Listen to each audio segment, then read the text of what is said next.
Alors, on a vu dans la première vidéo comment créer un article et une famille d'articles et un fournisseur. Cette fois, on va apprendre à créer un tiers. Bon, en l'occurrence, ça sera un client.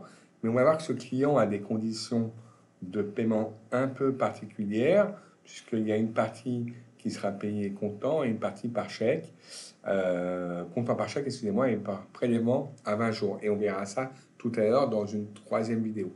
Pour l'instant, on va juste s'attacher à créer très rapidement le client.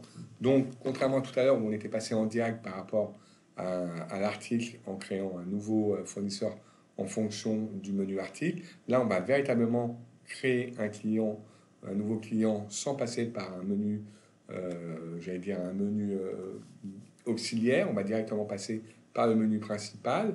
Donc, on va aller dans client. Et ici, encore une fois, vous avez vu, il y a tout. C'est la liste de nos clients, hein.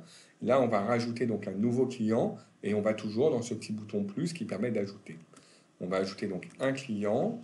Le client que l'on va ajouter, donc c'est donc une personne morale puisque c'est une société, c'est une SAS. Ici, on ne va pas indiquer de famille parce que là encore dans cette application, on n'a pas créé de famille client. On va juste mettre le nom. C'est la SAS donc qui s'appelle Danou. Donc on va mettre SAS Danou. Voilà. On a des informations concernant l'endroit où il est situé. C'est 20 avenue du Château à Versailles.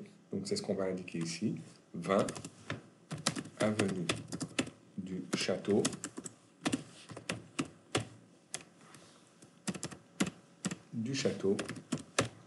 à Versailles. 78 000. Voilà. Versailles. Ok. Voilà. On n'a pas d'autres informations à rajouter. Si, c'est conditions de règlement.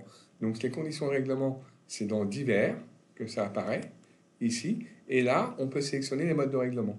Et là, vous voyez, il y a plusieurs modes de règlement possibles. Il y a des cartes bleues, des chèques au comptant, des prélèvements à 30 jours. Mais les modes de règlement que l'on propose là, qui est comptant par chèque et 60% par prélèvement à 20 jours, hein, c'est ce qu'on a dans l'énoncé, ça n'apparaît pas. Bon, mais écoutez, dans un premier temps, on va rien mettre du tout. On va enregistrer comme ça. Et dans la vidéo prochaine, eh bien, on va créer un mode de règlement, ce qui permettra après d'aller modifier cette fiche client. Donc pour l'instant, on va faire enregistrer et on va s'arrêter là. Et voilà, le client est ici. Il a un solde évidemment à 0, puisque avec ce client, nous n'avons pas du tout encore réalisé d'opération commerciale. Donc on ne l'a pas encore facturé. Très bien. Eh bien, vous auriez fait pareil si c'était un fournisseur, hein. Au lieu de passer par client, on aurait fait achat, fournisseur, fournisseur, et ici on aurait ajouté un fournisseur, et le menu est à peu près identique à celui des clients. Voilà. Donc, voilà comment on crée un tiers.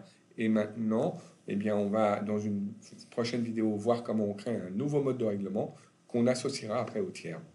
Donc à tout de suite pour la vidéo 3. Merci.